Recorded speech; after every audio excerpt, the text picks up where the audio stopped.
Bonjour, bienvenue dans l'émission Partage ton cœur.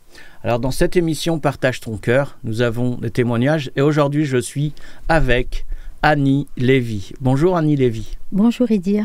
Comment vas-tu ? Ça va, je suis contente d'être parmi vous. Bienvenue à toi, on est heureux de t'accueillir sur ce plateau de cette émission Partage ton cœur. Alors aujourd'hui tu vas nous partager ton témoignage, bien sûr. Ouais. Mais avant de nous partager ton témoignage, qui es-tu Annie ? Alors moi je suis née à Alger, de parents nés à Alger, de génération en génération. J'avais même une grand-mère, arrière-grand-mère du Maroc, qu'on était vraiment les enfants de là-bas. Et quand il y a eu l'indépendance, eh bien on est rentré sur la France parce qu'on avait la nationalité française. Mes parents beaucoup pleuraient. Et de voir mes parents pleurer, ça m'a beaucoup touchée. Et tu avais 10 ans, hein, c'est ça ? J'avais 10 ans, ouais. Et voilà, on est arrivé. Mon père voulait vivre à Montpellier parce qu'il recherchait le soleil. Et puis, ils nous ont dirigés dans Lyon parce qu'il paraît-il qu'il y avait du travail là-bas, mais il n'y en avait pas. Donc, ils nous ont, entre guillemets, mis dans un château, mais un château qui n'était pas un château, c'était une vieille demeure. Il n'y avait pas de chauffage, les hommes dormaient avec les hommes, les femmes avec les femmes. Bon, moi j'étais une enfant, alors les enfants... Vous étiez nombreux dans ce château ? On était très nombreux. C'était voilà. tous les exilés en fait d'Algérie, c'est Oui, ça ? c'était une partie, des gens qui étaient partis avec le bateau, arrivés à Marseille. Et ces gens-là, on les a retrouvés dans Lyon, exactement à Saint-Georges-sur-Bolche, dans Lyon. Voilà, à 4 km d'Auxerre. Et moi, contrairement à mes parents, j'étais plutôt joyeuse. De voir mes parents, j'étais triste. Parce que... Et puis les enfants ne réalisent pas trop. Moi, je pensais que j'allais retrouver l'Algérie. J'avais mis mon cartable derrière la porte de ma chambre et je revois encore l'image. D'accord, alors dis-nous, qu'est-ce que tu voyais comme image ? Parce arrivant, tu croyais que tu allais retourner, oui, c'est ça ? Dans mon esprit, j'allais retourner. Et cette année-là, mes parents m'avaient offert un très beau cartable couleur bordeaux, je le revois encore. Imitation croco, enfin, c'était pas du croco. Hein. Mais je l'avais caché derrière la porte et je m'étais dit, je retrouverai mon cartable. Voilà, et donc, ça s'est pas passé comme ça. On est arrivé donc dans Lyon. Et dans ce château délabré où il n'y avait pas de chauffage, c'était la tristesse, avec des voisins qui habitaient à Alger sur le même étage que nous. Donc j'avais retrouvé ma petite copine d'enfance, ses parents, et eux ils sont restés quelques mois, puis après ils ont été sur Lyon. Nous sommes arrivés les premiers dans ce château et partis les derniers. Voilà, donc tous les gens ils restaient à environ quelques mois et nous, voilà, mon père avait 55 ans, ma mère 40 ans. Mon frère, 14 ans, il a fait les 100 coups, alors que c'était un garçon sérieux. Alors, il a fait les 100 coups en arrivant... Non, en France. En Algérie ? Non, en France. En France, oui, il s'était mis à voler des motos, des scooters, des vélos. Il avait une colère. Il avait une colère ? Une grosse colère. Voilà. C'était quoi sa colère, justement ? Sa colère, il ne comprenait pas qu'on était né dans un pays qu'il fallait partir. Voilà, donc, voilà. Mais moi, par contre, j'étais plutôt joyeuse. Et j'avais aperçu près du château des Rapatriés une vieille ferme et je voyais une petite fille de 14 ans environ, brune, très jolie d'ailleurs. Je la revois encore avec des beaux yeux verts. Elle se balançait sur un rocking chair. Et ça m'avait marqué pourquoi elle se balance sur un rocking chair et qu'elle ne marche jamais. Et elle faisait du canevas. Voilà, alors le canevas, c'est quoi le canevas ? C'est de la broderie, voilà, elle brodait tous les jours, voilà, pour occuper ses journées. Et donc, je me suis infiltrée dans cette ferme, je me suis présentée à elle, donc elle avait 14 ans, moi j'en avais 10, et je lui ai dit que je m'appelais Annie Lévy, et que pourquoi je vivais, et voilà, donc j'ai expliqué pourquoi je vivais dans ce château, voilà, et tous les jours j'allais lui tenir compagnie. Donc, on était devenus amis. Et voilà, j'avais appris à travers elle la broderie. D'accord, donc elle avait le même âge que toi à peu près. Hein. Oui, elle était un peu plus mûre, peut-être 15 ans, voilà. Mais bon, ses parents adoptifs, parce que c'était une enfant adoptée. Et sa famille avait adopté 3 enfants. Donc 2 garçons qui étaient frères et elle à part. Et donc, ils ont été touchés de voir une petite fille qui tenait compagnie à leur fille, qui ne pouvait pas jouer, courir dans les jardins. Parce qu'elle était handicapée, Elle avait un problème de cœur. Ah, d'accord, Elle était malade du cœur. Voilà. Donc, du jardin, je suis rentrée à l'intérieur de la maison. Ils se sont intéressés à moi. Et ça, ses parents? Ses parents. Ses parents se sont intéressés à moi et je leur ai expliqué que je suis née à Alger, que voilà, pourquoi on vit dans ce village. Alors, les parents d'Elisabeth ont voulu connaître mes parents et je leur ai expliqué mon histoire, pourquoi qu'on vivait dans ce château et qu'il n'y avait pas de chauffage et qu'il faisait froid et voilà. Donc, mes parents se sont déplacés. Et ils ont gentiment proposé à mes parents de me garder, de m'héberger. Donc j'étais nourrie, logée, blanchie, matin, midi et soir. Et ça a été pour moi une grande guérison parce que j'avais un problème d'anorexie. En fin de compte, j'étais l'enfant qui n'était pas désiré. Donc je me suis mis à manger dans leur famille, on s'occupait de moi. Enfin, on s'occupait de moi, vraiment. D'accord. Vous étiez combien dans la famille? On n'était que 2. D'accord, ok. Très bien. Voilà, donc... j'ai eu cette première guérison. Et puis, lorsque nous sommes partis d'Alger, je pleurais pas l'Algérie, mais je pleurais le petit chien dans mon cœur, que mes parents avaient été obligés d'abandonner. Donc, je me disais, est-ce qu'un jour, je vais le retrouver ? Comme ce fameux cartable qui était derrière la porte. Et j'ai eu aussi une bénédiction. Ce petit chien est allé chez une des sœurs de mon père qui était restée après l'indépendance. Et il avait retrouvé le chemin. Et ma tante qui m'aimait beaucoup, elle m'a ramené le chien. Waouh! Quel réconfort, j'imagine, pour toi. Oui, parce que dans mes prières, je demandais, je faisais comme Elisabeth, puisque c'était une famille très pratiquante. Alors elle, est-ce qu'elle était d'origine juive, comme toi, ou bien elle était... Non, pas du tout, c'était des... Françaises, européennes? Non, c'était des Suisses allemands. Et dans ce village, il y avait énormément de familles suisses-allemands qui ont dû se sauver, peut-être pendant la Deuxième Guerre mondiale. Et ils étaient tous dans l'agriculture. Voilà, donc... Donc ça n'avait pas causé de problème entre ses parents et toi, non? Pas de non, problème. Et puis mes parents non plus. Mes parents ont accepté que je dorme chez eux, puisque j'avais quand même un confort. Très bien. Et voilà, et je faisais comme Elisabeth. Tous les soirs, je me mettais à genoux, je priais Jésus. Et le matin aussi. D'accord. Et tu faisais ça parce que Elisabeth le faisait, ou bien c'était juste comme ça? Parce que quand on est enfant, des fois, je faisais comme Elisabeth. Les autres. Elle me servait de grande sœur, en fait. Moi qui rêvais d'avoir une sœur. Donc, c'était ma grande sœur. Donc, je faisais comme elle. Je priais Jésus et je demandais que ce fameux petit chien, Rex, eh bien, qu'un jour, je puisse le retrouver. Waouh. Voilà, donc... C'est pour ça que Rex est arrivé. C'est énorme, parce que d'Algérie, il y a toute une mer Méditerranée qui sépare entre la France et Alger. Donc, ouais. Et donc, tu as demandé... J'ai demandé à Jésus. Comment tu as fait? Moi, j'aimerais avoir ton secret, là, pour obtenir ce que je veux. Moi, j'ai essayé avec un cœur d'enfant, en fait. J'avais un cœur d'enfant et pour moi, mon souhait le plus cher, c'était de retrouver mon chien. C'était important pour moi. Ben oui, c'est sûr, un enfant de 10 ans, hein, une petite fille de 10 ans. Voilà. Oui, alors donc le chien n'avait pas pu venir avec vous quand vous êtes parti en exil d'Algérie pour la France. Et donc, c'est là que tu as commencé à croire à Jésus, ou bien... Alors, non, je suis franche. Non, mais il y a eu plein d'événements après. Donc j'ai eu ce cadeau de ce petit chien qui a été chez une sœur à mon père, que ma tante m'a ramené quand elle a quitté l'Algérie. Et je ne sais pas par quel biais, ils ont su qu'on vivait dans Lyon et elle m'a porté le chien. Et ensuite, cette histoire de l'anorexie aussi qui m'avait profondément troublée, d'avoir du jour au lendemain me mettre à manger parce qu'on s'occupait de moi. Et j'avais pas demandé à Jésus d'être guéri, mais lui, il savait. Il savait. Puis à chaque fois que j'ai eu une vie un peu compliquée parce que j'ai divorcé, à chaque fois, j'avais des aides qui me tombaient du ciel.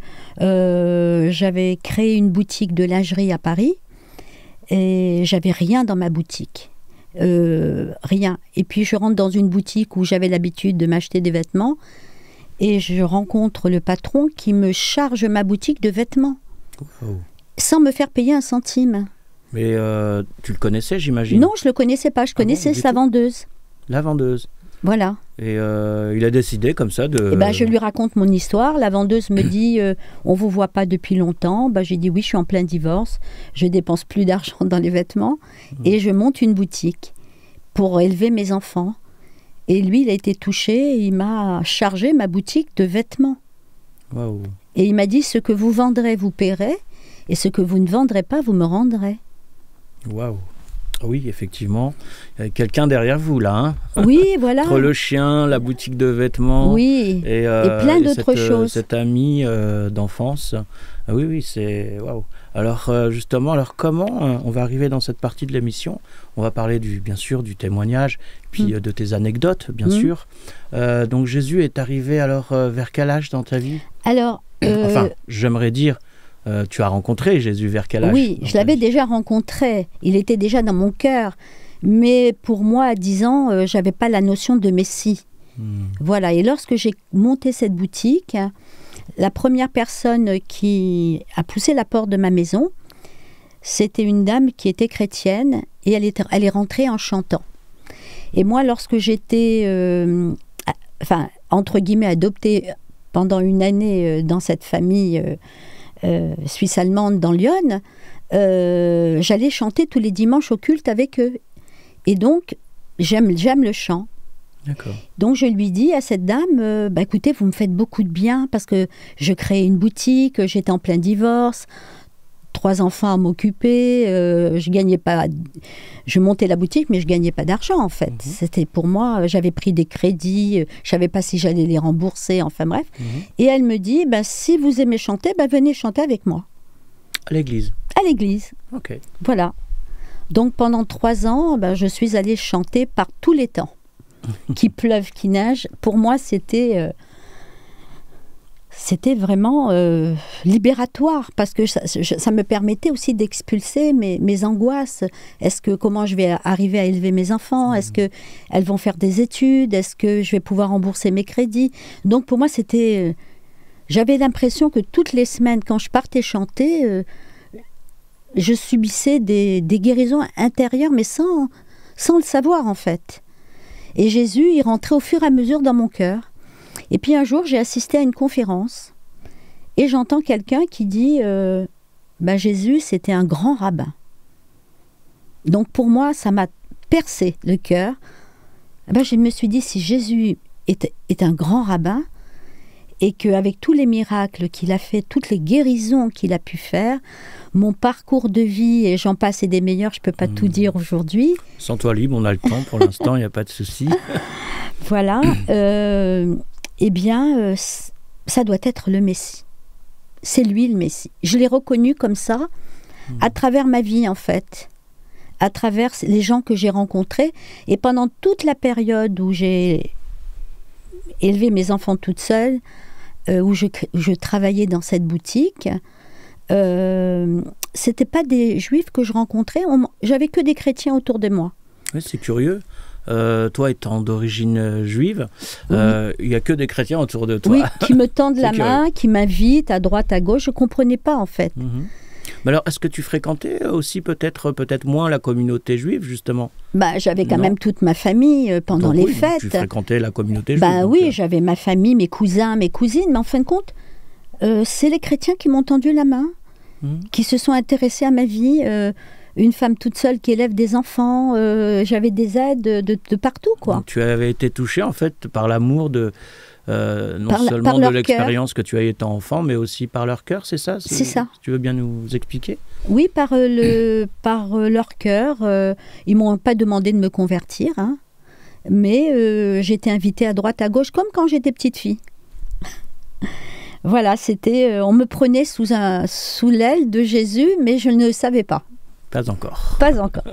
Et puis un jour, je suis invitée chez une dame juive qui avait reconnu Jésus. Et c'était pas courant, j'imagine. Non. Puis ça l'est toujours pas, d'ailleurs. Non, j'étais invitée chez elle et elle faisait son témoignage. Et donc, j'avais d'autres personnes qui étaient invitées aussi, dont une particulière que j'avais sympathisée, une dame d'origine d'Afrique, de Guadeloupe ou de la Martinique, des Antilles en fait. Et elle avait créé une association autour de Jésus, mais en reconnaissant le peuple juif, avec les traditions du peuple juif. C'est-à-dire... et là, enfin, je me reconnais en fait. Je reconnais que Jésus, c'est le Messie, qu'il est pleinement juif et qu'il a aimé tous les peuples, de toutes les origines en fait. Justement, ta réaction par rapport à de rencontrer quelqu'un qui est juif et qui a accepté Jésus, quelle a été ta première réaction ? Alors, elle n'était pas juive, elle était chrétienne, oui, enfin, d'origine des Antilles. Non, je ne parle pas de la dame des Antilles, cette femme, oui. Mais quand tu as rencontré justement le premier... ah oui, la dame juive. La dame juive qui avait accepté Jésus, quelle a été pour toi ta réaction en apprenant cela ? J'avais l'impression que j'avais mon miroir en face de moi, un reflet. Je me suis retrouvée dans cette femme. On n'a pas eu le même parcours, hein. Évidemment, moi j'ai eu un autre parcours. Mais je rencontrais une femme juive qui reconnaissait Jésus et qui invitait généreusement chez elle à partager un bon repas. Et voilà. Et cette femme des Antilles m'a proposé gentiment de partir avec elle en Israël. Alors j'ai dit oui, parce que je dis facilement oui quand ça me plaît. Voilà, il faut que ça me plaise. Et c'est là que j'ai eu mon baptême dans le Jourdain. Waouh, d'accord. Mais j'ai rien demandé à personne. Oui, puis ce qui est le plus curieux, c'est même pas cette femme juive chrétienne qui vous a ramené à Jérusalem, mais une dame antillaise. Une dame antillaise.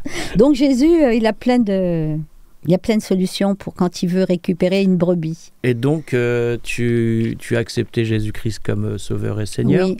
Et comme Messie surtout. Oui. Hein, et tu t'es fait baptiser dans le Jourdain. Oui. Alors, comment as-tu, ou plutôt quel était le déclic ? Parce que étant enfant, tu disais qu'à 10 ans, on ne sait pas tout à 10 ans. Oui, voilà. Mais quand tu as fait ce choix de te faire baptiser, qu'est-ce qui s'est passé dans ton cœur ? Alors déjà, je me sentais chez moi. Je me sentais à Jérusalem, en Israël. Jésus, c'était le plus grand des... C'était un grand rabbin. En plus, il avait l'onction de Dieu sur lui. Voilà, que c'était une évidence. Après, j'ai compris pourquoi, de toute petite fille, Jésus est venu dans ma vie, parce que je me suis même commémorée que quand j'étais petite fille à Alger, à l'âge de 5-6 ans, à la maternelle, je voulais déjà transformer et embellir ma maîtresse. Elle ne me plaisait pas. Alors, comment tu fais pour embellir une maîtresse qui ne te plaît pas quand tu es enfant ? Alors, Raconte-nous. voilà. Donc, lorsque j'ai créé cette boutique à Paris, en lingerie, dans le 12e arrondissement, 4 ans après, je suis devenue prothésiste mammaire. J'avais mélangé dans ma boutique les femmes non opérées qui venaient pour un joli soutien-gorge de séduction ou autre chose, ou un soutien-gorge de maternité, et les femmes opérées d'un cancer en leur proposant une prothèse pour rééquilibrer leur corps, avoir une posture équilibrée, retrouver une silhouette, retrouver le sourire avec une lingerie adaptée pour pouvoir affronter le regard des autres et leur regard, et pouvoir justement se réconcilier avec ce corps qui a été meurtri, mutilé. Donc j'avais compris pourquoi, à l'âge de 5 ans, je voulais déjà embellir ma maîtresse. Pourquoi la petite jeune femme de 14 ans dans Lyon, qui était malade du cœur et que je tenais compagnie, qui m'avait appris la broderie, pourquoi je lui tenais, en fin de compte, c'était pour moi une évidence de mission de vie. J'avais compris qu'à travers cette boutique, où je devais donner à manger à mes fils-enfants, où il fallait que je travaille pour ma famille, que je voyais ma mission de vie, pourquoi je viens sur Terre. Ben, c'est ce qu'a fait aussi Jésus, hein. C'est ce que Jésus a fait aussi, en aidant les hommes, les femmes, dans la Bible. Donc, dis-nous, alors justement, une fois avoir bien sûr accepté Jésus, bien sûr, dès l'enfance, tu as été vers, on peut dire, le social, aider les gens, ainsi de suite, comme Jésus, finalement. Oui. Donc, par la suite, raconte-nous, par rapport à ta famille, maintenant.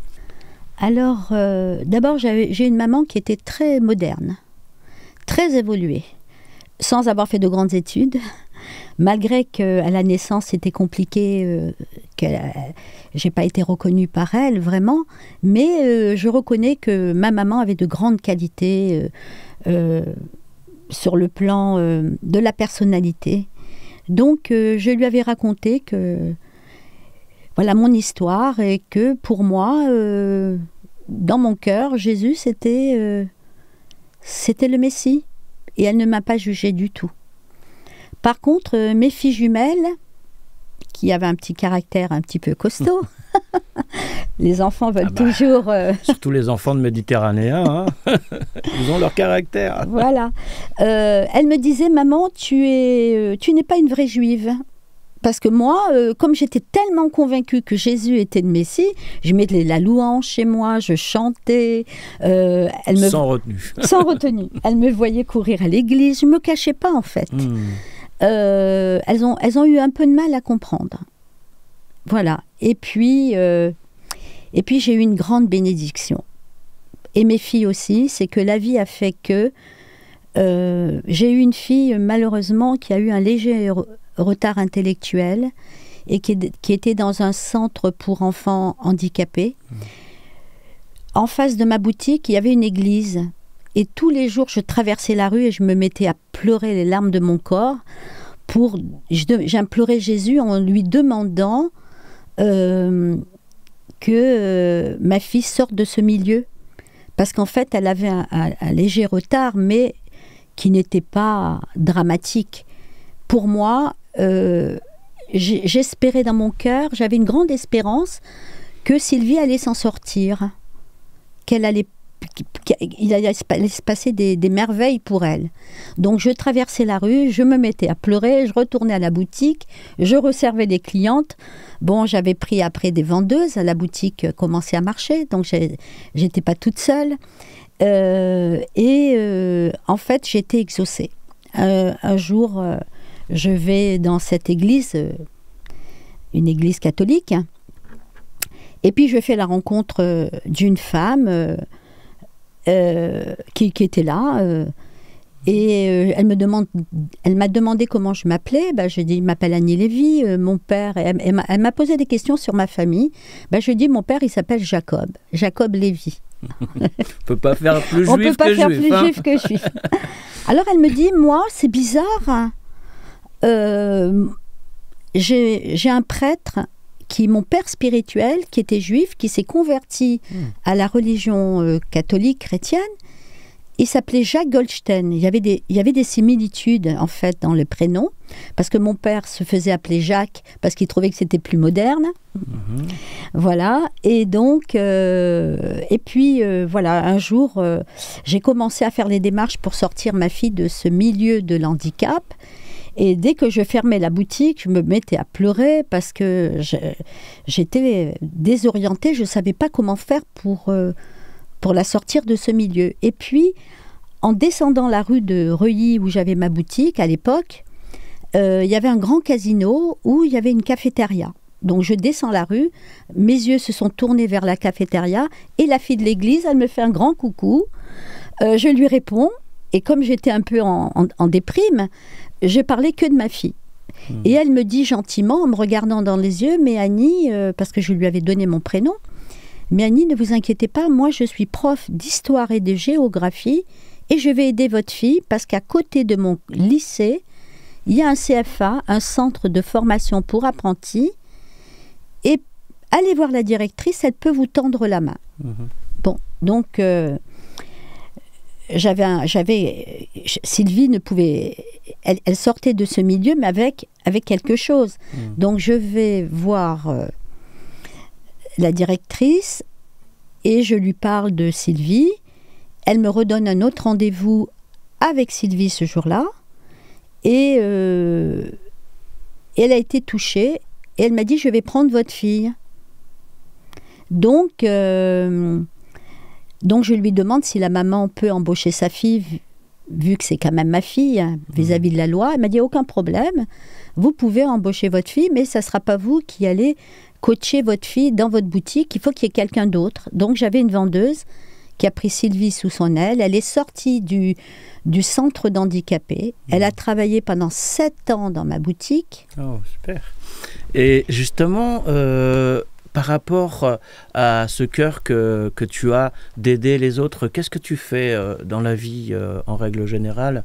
Est-ce que tu as fait par la suite, peut-être dans une association ou un métier qui va toujours à la rencontre des gens pour les aider? Est-ce que tu...